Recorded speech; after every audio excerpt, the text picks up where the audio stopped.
এখন আমি আছি হরিনাথপুর বাজার সদরঘাট তুহিনের ফলের দোকানে।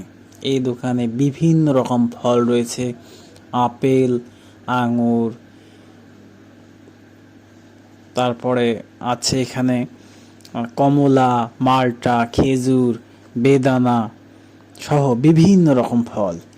তাছাড়া এখানে কাঠবাদাম, কিশমিশ সহ কাজু বাদাম, অন্যান্য অনেক ধরনের জিনিস পাওয়া যায় এখানে। চানাচুর, আইসক্রিম ও তার দোকানে বিভিন্ন রকমের ফল এবং অন্যান্য চিপস সামগ্রী রয়েছে, যেটা বাচ্চাদেরকে সহজে আকর্ষণ করে।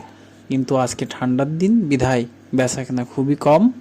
কিন্তু আমি এখন আঙুর এবং চানাচুর কিনে বাসায় ফিরবো।